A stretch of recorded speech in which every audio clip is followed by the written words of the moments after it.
नमस्कार, मैं हूं नवीन सिंह परमार और आप देख रहे हैं लोक टीवी लाइव पर हमारा विशेष कार्यक्रम परमार की बात।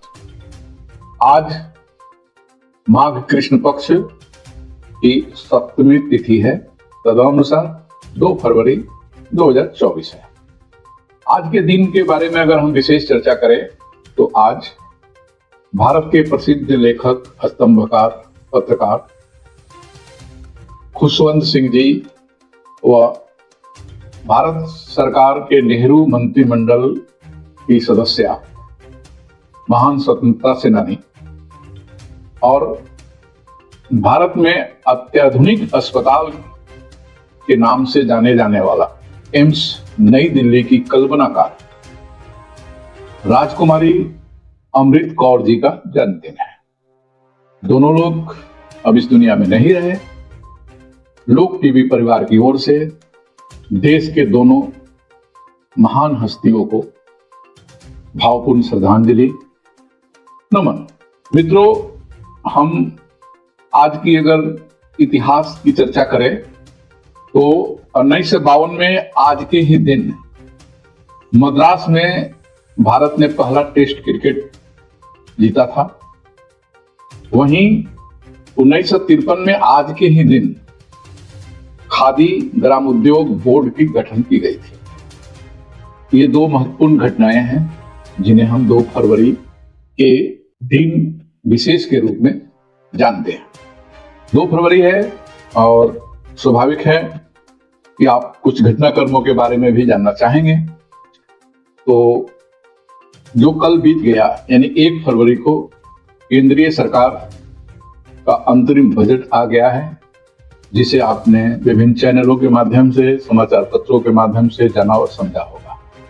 केंद्रीय वित्त मंत्री निर्मला सीतारमण जी के द्वारा रखा गया यह 6ठा बजट है। बजट में बहुत सारी बातें हुई हैं। बजट के बारे में अगर हम कहें तो यह बजट 10 वर्षों में भारतीय अर्थव्यवस्था के गुणात्मक और मात्रात्मक परिवर्तन का उत्कृष्ट नमूना है। यह विकसित भारत के सभी चारों स्तंभ, युवा, गरीब, महिला और किसान को सशक्त बनाने वाला बजट है। अगर मेरे शब्दों में कहा जाए तो यह बजट 2047 तक के विकसित भारत के गारंटी का बजट है। 2047 तक के विकसित भारत का रोड मैप है। बजट को लेकर के मिलीजुली प्रतिक्रियाएं देश में आई हैं, जहां सत्ता पक्ष के लोग बजट को क्रांतिकारी बजट, लोक कल्याणकारी बजट कह रहे हैं। ठीक उसी प्रकार विपक्ष के नेता बजट को चुनावी बजट कह रहे हैं, फ्लॉप बजट कह रहे हैं। बजट को लेकर के अभी बहुत सारी बातें आएंगी, विशेषज्ञ चर्चा करेंगे, अलग अलग बिंदुओं की व्याख्या की जाएगी, क्योंकि बजट आने के बाद बजट पर चर्चाएं शुरू होती हैं। हम समय समय पर बजट को लेकर के, इस अंतरिम बजट को लेकर के आपके बीच आते रहेंगे। लोक टीवी का मानना है कि यह बजट मिला जुला बजट है। कुछ मायने में बहुत ही विकसित बजट है, विकसित भारत का रोड मैप स्थापित कर रहा है। लेकिन अगर कुछ मायने में देखा जाए तो बजट की कुछ खामियां भी हैं जिसकी चर्चा होनी चाहिए। हम मानते हैं कि बजट में टैक्स स्लैब में परिवर्तन होना चाहिए था। टैक्स स्लैब जो 7 लाख रुपए तक का है, इसे बढ़ाना चाहिए था। ये मध्यम वर्गीय वर्ग के लोगों के लिए फायदेमंद होता, लेकिन सरकार ने ऐसा नहीं किया है। हम सरकार से गुजारिश करते हैं कि अगर संभावना हो तो आप निश्चित रूप से जब पूर्ण बजट लेके आवे तो टैक्स स्लैब में परिवर्तन करें। ये 7 लाख रुपया है, इसको 10 लाख रुपया तक कर देना चाहिए। दूसरी बात, आयुष्मान भारत योजना को लेकर के बजट में बड़ी बात कही गई है। तो आयुष्मान भारत योजना का दायरा बढ़ रहा है। अब आंगनबाड़ी सेविका, आशा कार्यकर्ता, ऐसे तमाम लोग इस दायरे में आएंगे। ये सरकार के द्वारा उठाया गया बहुत ही ऐतिहासिक कदम है। लोक टीवी परिवार इस सरकार की इस फैसले का स्वागत करता है, लेकिन हम सरकार से आग्रह करते हैं कि अभी भी समाज का बहुत सारा तबका इस दायरे से छूट रहा है, क्योंकि जिस आर्थिक सामाजिक सर्वे के आधार पर आयुष्मान भारत के लिए सूची बनाए गए हैं, लाभार्थियों की सूची बनाई गई है, वह त्रुटिपूर्ण है सूची। उस सूची में सुधार होना चाहिए। भारत सरकार को जल्द से जल्द नए सिरे से आर्थिक और सामाजिक जनगणना करनी चाहिए, और सामाजिक और आर्थिक जनगणना करने के बाद ऐसे बहुत सारे लोग जो आयुष्मान भारत योजना के लाभ के दायरे से छूट रहे हैं, उन्हें जोड़ लेना चाहिए। प्रधानमंत्री आवास योजना को लेकर के सरकार ने बड़ी घोषणा की है कि आने वाले वर्ष में 2 करोड़ और घर बनाए जाएंगे। ये बहुत ही अच्छा कदम है मोदी सरकार का, लेकिन इसमें एक बात मैं कहना चाहूंगा कि जिस पैमाने पर गांवों में, ग्रामीण अंचलों में प्रधानमंत्री आवास योजना बनाए जा रहे हैं, उसके अपेक्षा शहरी क्षेत्रों में, मैं दूसरे स्टेट की बात नहीं कर रहा हूं, मैं बिहार की बात कर रहा हूं, मैं सिवान की बात कर रहा हूं। सिवान में अगर हम देखें तो जितने बड़े पैमाने पर सिवान के ग्रामीण अंचलों में प्रधानमंत्री आवास योजना की सुविधा लोगों को मिल रही है, उसके अपेक्षा बहुत ही कम शहरी क्षेत्रों में मिल रही है। शहरी क्षेत्रों में बहुत सारे गरीब ऐसे हैं जिनके पास अपना आवास नहीं है, और सरकार को इस पर विशेष ध्यान देना चाहिए। उसी प्रकार से यह बजट खेल को लेकर के बहुत सारी बातें लेकर के आई हैं। सरकार ने खेल के दृष्टिकोण से बहुत सारी घोषणाएं की हैं, हम इसका स्वागत करते हैं। अब रही बात, कल जैसा हमने आपसे चर्चा किया था कि ये परीक्षा का मौसम है बिहार में इंटरमीडिएट की परीक्षा चल रही है। सिवान में कुल 41 केंद्रों पर परीक्षा चल रही है, और 1 फरवरी को परीक्षा संपन्न हो गया, और आज 2 फरवरी को भी परीक्षाएं होंगी। 1 फरवरी के परीक्षा के बारे में देर शाम को जिला प्रशासन ने जो सूचनाएं जारी की हैं, उसके अनुसार कुल 22,308 परीक्षार्थी फर्स्ट पाली में अपेक्षित थे जिन्हें परीक्षा देनी थी, लेकिन उनमें 2020 परीक्षार्थी परीक्षा में शामिल नहीं हुए। किसी भी परीक्षार्थी को कदाचार के आरोप में निष्कासित नहीं किया गया। उसी प्रकार से दूसरी पाली में कुल 2,569 परीक्षार्थियों को परीक्षा देना था, जिनमें 58 परीक्षार्थी अनुपस्थित रहे। दूसरे पाली में भी कदाचार के आरोप में किसी भी परीक्षार्थी को निष्कासित नहीं किया गया। कुल मिलाकर प्रथम दिन का परीक्षा शांतिपूर्ण संपन्न हो गया। आज भी जो परीक्षाएं होंगी, दोनों पाली की परीक्षा, वो शांतिपूर्ण संपन्न हो, ये हम अपेक्षा करते हैं। और जो भी परीक्षार्थी परीक्षा दे रहे हैं, उन्हें हमारी ओर से शुभकामनाएं हैं। इस चर्चा के अंतिम चरण में एक जानकारी हम देना चाहेंगे। उत्तर बिहार प्रांत में चलने वाले सभी सरस्वती शिशु मंदिर, सरस्वती विद्या मंदिर, जिन्हें विद्या भारती विद्यालय कहे जाते हैं, सिवान में उन विद्यालयों को महावीर विद्यालय के रूप में भी जानते हैं। उन विद्यालयों में पढ़ाने वाले शिक्षकों को आचार्य कहा जाता है। आचार्यों के लिए वैकेंसी निकली है, जो आज से ही लागू हो रहा है। यानी आवेदन करने की प्रक्रिया 2 फरवरी से शुरू होकर के वह 29 फरवरी तक चलेगा। आप में अगर योग्यता है, आप सरस्वती शिशु मंदिर, सरस्वती विद्या मंदिर जैसे विद्या भारती विद्यालयों में अध्यापन कार्य करना चाहते हैं, तो स्वागत है। आप आवेदन करें और एक अच्छे आचार्य बनकर के राष्ट्र की सेवा में लग सकते हैं। विद्या भारती विद्यालयों के 3 स्तरों के लिए वैकेंसी निकाली गई है। शिशु मंदिर जो कक्षा 5वीं तक संचालित होते हैं, विद्या मंदिर जो 6ठी कक्षा से लेकर के 10वीं कक्षा तक पढ़ाई जाती है, और 10+2 विद्यालय जहां 11th और 12th की पढ़ाई होती है। तीनों स्तरों के लिए वैकेंसी आ गई है और हर विषय पर वैकेंसी आई है। शिशु मंदिर के लिए जो लोग अप्लाई करना चाहते हैं, उन्हें इंटरमीडिएट और डीएलएड होना होगा। स्नातक प्रशिक्षित यानी बीए बीएड भी अप्लाई कर सकते हैं। उसी प्रकार से विद्या मंदिर यानी क्लास 6 से क्लास 10 तक के लिए आप अगर अप्लाई करना चाहते हैं तो आपको स्नातक प्रशिक्षित होना पड़ेगा। उसी प्रकार से अगर आप विद्या मंदिर 10+2 के लिए अप्लाई करना चाहते हैं तो आपको पीजी प्रशिक्षित होना पड़ेगा। उसी प्रकार से विद्या भारती के द्वारा उत्तर बिहार प्रांत के विभिन्न स्थानों पर छात्रावास भी संचालित किए जाते हैं। तो छात्रावास सहायकों के लिए भी वैकेंसी आई हुई है।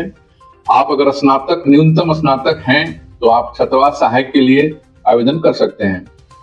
उसी प्रकार से विद्या भारती के विद्यालयों में कार्यालय सहायक की भी वैकेंसी आई हुई है। आप अगर स्नातक हैं और टैली का ज्ञान है, कंप्यूटर की जानकारी रखते हैं, तो आप इसके लिए आवेदन कर सकते हैं। यह आवेदन आज से प्रारंभ हो गया है। आप आज से आवेदन आप सरस्वती शिशु मंदिर, विद्या मंदिर को संचालित करने वाले लोक शिक्षा समिति के आप साइट पर जाकर के आप ऑनलाइन आवेदन कर सकते हैं। आवेदन के लिए आपको 300 रुपए शुल्क भी जमा करने होंगे। उसी प्रकार से 3 मार्च को आपकी लिखित परीक्षा ली जाएगी और शिशु मंदिर के लिए साक्षात्कार 9 मार्च को होगा और विद्या मंदिर के लिए साक्षात्कार 10 मार्च को आयोजित किए जाएंगे। आप किसी भी प्रकार के विशेष जानकारी आपको चाहिए तो आप लोक शिक्षा समिति के कार्यालय मुजफ्फरपुर या फिर आपके शहर में चलने वाले महावीर विद्यालय हो या फिर सरस्वती विद्या मंदिर, सरस्वती शिशु मंदिर हो, आप वहां जाकर के इस वैकेंसी के बारे में पूरी जानकारी हासिल कर सकते हैं। इस एपिसोड के अंत में जैसे मैंने कल भी आपको बताया था कि कुछ हम राजनीति की हल्की फुल्की चर्चा करेंगे। आज हम चर्चा कर रहे हैं स्वर्गीय जननायक कर्पूरी ठाकुर जी के बारे में। अभी हाल ही में 23 जनवरी को स्वर्गीय कर्पूरी ठाकुर जी को भारत सरकार ने भारत रत्न दिया है और ये पूरे बिहार के लिए गौरव की बात है, हमारे लिए गौरव की बात है। हम भारत सरकार के इस कदम की सराहना करते हैं। देर से आया हुआ लेकिन एक दुरुस्त कदम है। विशेषकर प्रधानमंत्री श्री नरेंद्र मोदी जी को बधाई, जिन्होंने जननायक को सम्मानित करने का प्रयास किया है। एक जननायक ने दूसरे जननायक को सम्मानित किया है भारत रत्न देकर के। इसके लिए हम बिहार के लोग, विशेषकर कर्पूरी ठाकुर के चाहने वाले सारे लोग प्रधानमंत्री जी के प्रति अपना आभार प्रकट करते हुए कर्पूरी जी के जीवन से जुड़ी घटना मैं आपको बताना चाहता हूँ। कर्पूरी जी बड़े ही कट्टर, सादगीपूर्ण जीवन जीने वाले नेता थे। 70 दशक की बात है जब कर्पूरी जी बिहार के मुख्यमंत्री हुआ करते थे। स्थानीय समस्तीपुर जिले में उनका घर है। समस्तीपुर, उनके घर के आसपास के कुछ दबंग लोग उनके घर पर जाकर कर्पूरी जी के पिताजी को अपमानित किए, गाली गलौज किए, उनके साथ मारपीट करने का प्रयास किया। इसकी सूचना जब जिला मुख्यालय को मिली तो जिलाधिकारी और एसपी का हाथ पैर खुल गया। सारे लोग जल्दी जल्दी गए, जाकर के स्थानीय थाना में उन दबंगों के खिलाफ केस दर्ज किया गया और लगातार छापेमारी शुरू हो गई।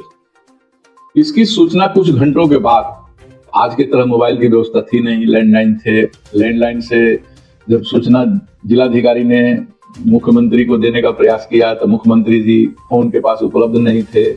फोन के पास कुछ घंटों के बाद आए तो मुख्यमंत्री जी के पीए ने बताया कि सर, जिलाधिकारी आपसे बात करना चाहते हैं। जिलाधिकारी जी से बातचीत हुई तो जिलाधिकारी जी ने बताया और कहा कि सर, हम इस पर त्वरित कार्रवाई शुरू कर चुके हैं, हमारी छापेमारी चल रही है और अपराधियों को जल्द से जल्द पकड़ लिया जाएगा। कर्पूरी जी ने तुरंत डीएम को डांटा और कहा कि आप तत्काल प्रभाव से कार्रवाई को रोकिए। जिलाधिकारी ने जब कर्पूरी जी से पूछा कि ऐसा सर क्यों कर रहे हैं, कर्पूरी जी ने सामान्य सा प्रश्न पूछा जिलाधिकारी से। कहा कि हमारे पिताजी के साथ गाली गलौज हुई है, मारपीट करने का प्रयास किया गया है, गलत है, जो भी किया है उसे दंड मिलना चाहिए। लेकिन ऐसी घटनाएं बिहार में इसके पहले भी हुई है कि नहीं हुई है, आपके जिले में हुई है कि नहीं हुई है? डीएम से जब कर्पूरी जी ने पूछा, डीएम ने कहा कि सर हुई है, बिहार में भी हुई है, हमारे जिले में भी घटनाएं हुई है जिनका एफआईआर दर्ज है। तो फिर कर्पूरी जी ने पूछा कि उन एफआईआर पर क्या हुआ, उन अपराधियों के खिलाफ आपने अभी तक कार्रवाई किया कि नहीं किया? जिलाधिकारी के पास इसका कोई जवाब नहीं था। जिलाधिकारी ने कहा कि नहीं सर, उनके खिलाफ कार्रवाई नहीं हुई है। तो कर्पूरी जी ने कहा कि मेरे पिताजी के खिलाफ जो लोग बदतमीजी किए हैं, हमारे पिताजी के साथ मारपीट करने का प्रयास किए हैं, उनके खिलाफ जो आपने एफआईआर दर्ज किया है, उस एफआईआर से पहले जितने भी एफआईआर हुए हैं इस प्रकार के मामले में, उन सारे अपराधियों पर पहले कार्रवाई होगी, उसके बाद मेरे पिताजी के एफआईआर वाले मामले पर कार्रवाई होगी। मैं मुख्यमंत्री हूं तो मेरे पिताजी के खिलाफ अगर कोई बदतमीजी करता है तो आप तुरंत कार्रवाई कर लीजिएगा, और एक सामान्य आदमी के खिलाफ अगर कोई बदतमीजी करता है तो आप कार्रवाई नहीं कीजिएगा। ये कर्पूरी ठाकुर इसको बर्दाश्त नहीं कर सकते हैं। और डीएम को उन्होंने कहा कि आप सारे मामलों की जांच कीजिए, सबके खिलाफ कार्रवाई कीजिए। अगर सबके खिलाफ आप कार्रवाई नहीं कर सकते हैं तो मेरे पिताजी के साथ जो घटना घटी है उन अपराधियों के खिलाफ भी कार्रवाई नहीं होती है। ऐसे थे हमारे महान समाजवादी नेता, जननायक, भारत रत्न कर्पूरी ठाकुर जी। कर्पूरी ठाकुर जी का अभी तुरंत ही जन्मदिन बीता है, 24 जनवरी को उनका जन्मदिन था। कर्पूरी ठाकुर जी को इस वर्ष भारत रत्न भी मिला है। हम कर्पूरी ठाकुर जी को लोक टीवी परिवार की ओर से अपनी श्रद्धांजलि अर्पित करते हुए आज की इस एपिसोड को यहीं समाप्त करते हैं। हमारा ये एपिसोड आपको कैसा लगा आप हमें कमेंट करके जरूर बताइए, और आप हमारे लोक टीवी लाइव इस चैनल को सब्सक्राइब अगर कर लिए हैं तो बहुत बहुत धन्यवाद। अगर आपने सब्सक्राइब नहीं किया है तो आप कृपया सब्सक्राइब कर लें, बेल आइकन को दबाना नहीं भूलें, क्योंकि आपके इस सहयोग से ही हम अपने इस मिशन को आगे बढ़ा पाएंगे। आप लोक टीवी पर कैसा कार्यक्रम चाहते हैं, किन विषयों पर चर्चा चाहते हैं, आप निश्चित रूप से हमें बताएं। हम प्रयास करेंगे कि लोक टीवी आपके हर डिमांड को पूरी कर सके। इन्हीं शब्दों के साथ मैं अपनी बात समाप्त करता हूं। जय भारत, जय मां भारती।